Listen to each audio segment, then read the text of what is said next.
Usia berapa kamu baru tahu kalau asam urat itu ternyata berfungsi sebagai antioksidan alami dan membantu proses regenerasi sel tubuh kita loh? Menarik kita bahas. Yuk! Perkenalkan, nama saya Laura, seorang autoimmune survivor dan fat loss coach. Berdasarkan pengalaman saya mencari pola hidup sehat dan nutrisi yang terbaik untuk diri saya sendiri, akhirnya saya menemukan sebuah program kesehatan yang telah membantu ribuan klien menjadi lebih sehat dan bugar dengan cara yang menyenangkan. Pertama, kita bahas bagaimana proses asam urat terjadi. Ketika kita konsumsi makanan yang mengandung zat purin yang terdapat di dalam sayuran-sayuran hijau, kacang-kacangan, kemudian daging merah, maka zat purin itu akan dicerna oleh tubuh kita dan diserap oleh usus dan mengalir di aliran darah. Lalu dibawa ke organ hati, dan di organ hati akan dimetabolisme menjadi asam urat. Tapi tahu nggak, ternyata selain mendapatkan zat purin dari makanan, sebenarnya di dalam tubuh kita sudah menghasilkan atau memiliki zat purin secara alami yang terdapat di setiap sel tubuh kita. Dan itu terdapatnya di DNA dan RNA. Yes, kenapa? Karena zat purin adalah komponen dasar pembentuk asam nukleat si DNA dan RNA itu. DNA itu adalah pembentuk gen, RNA itu adalah pembawa informasi genetik. Ketika sel kita rusak dan mati, maka zat purin di dalamnya akan dipecah menjadi asam urat. Nah, asam urat ini kemudian akan dialirkan ke ginjal untuk nanti dicuci dan dibuang menjadi sampah metabolisme. Nah, sebelum dibuang, ternyata asam urat ini ada gunanya. Seperti halnya segala sesuatu yang diciptakan Allah itu tentunya tidak ada yang sia-sia. Begitu juga dengan adanya purin dan asam urat di dalam tubuh kita.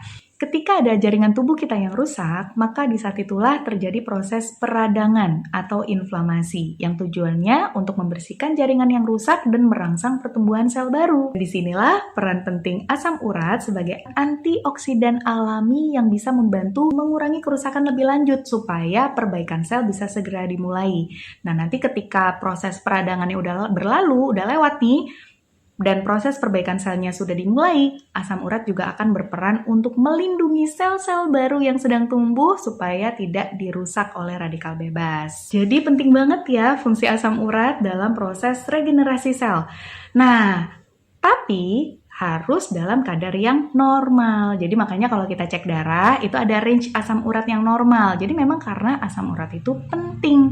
Tapi kalau dia sudah berlebihan, ini justru akan menjadi pedang bermata dua.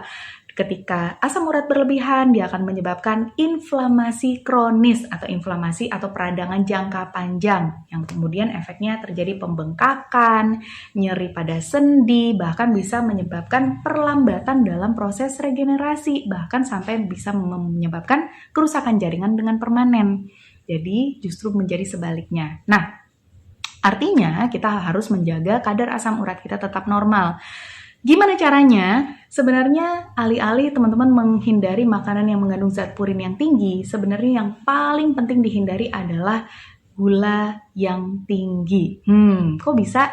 Jadi erat sekali kaitannya kadar gula darah yang tinggi dengan metabolisme asam urat. Ketika kita mengkonsumsi makanan yang mengandung gula seperti karbohidrat, tepung-tepungan, buah, kemudian segala yang manis-manis, ya, minuman, makanan yang manis, maka di tubuh kita akan menyebabkan kadar gula darah kita meningkat. Nah, ketika kadar gula darah kita meningkat, maka ginjal kita akan mengalami peradangan, teman-teman.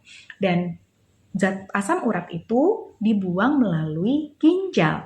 Kalau ginjal kita sudah mengalami peradangan, maka dia tidak bisa lagi membuang asam urat yang berlebih di dalam tubuh kita, sehingga asam uratnya akan tinggi di dalam darah kita. Nah, itulah yang mencetus terjadinya gangguan GOUT atau asam urat yang akhirnya sendi-sendinya nyeri, pembengkakan, dan lain-lain.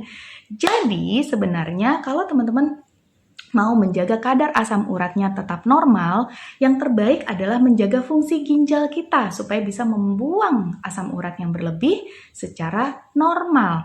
Dan menjaga fungsi ginjal kita dengan baik, caranya adalah menjaga kadar gula darah kita tetap normal, karena gula darah yang berlebihan bisa menyebabkan peradangan termasuk pada ginjal kita. Dan tidak hanya itu, berarti menjaga juga tubuh kita dari obesitas karena lemak yang tinggi juga bisa mencetus peradangan dan juga efeknya nanti ke ginjal kita meradang gitu ya. Jadi kembali lagi ke poin utama bahwa asam urat itu sebenarnya ada manfaatnya dan kita tidak perlu khawatir dengan makanan-makanan yang mengandung purin asalkan kita bisa menjaga fungsi ginjal kita dengan baik dengan cara menghindari makanan yang tinggi gula, menghindari makanan tepung-tepungan, menghindari karbohidrat yang berlebihan, dan juga menghindari obesitas ya. Tanda-tanda obesitas salah satunya adalah memiliki lingkar perut yang buncit, lebih dari 80 cm untuk perempuan dan lebih dari 90 cm untuk laki-laki.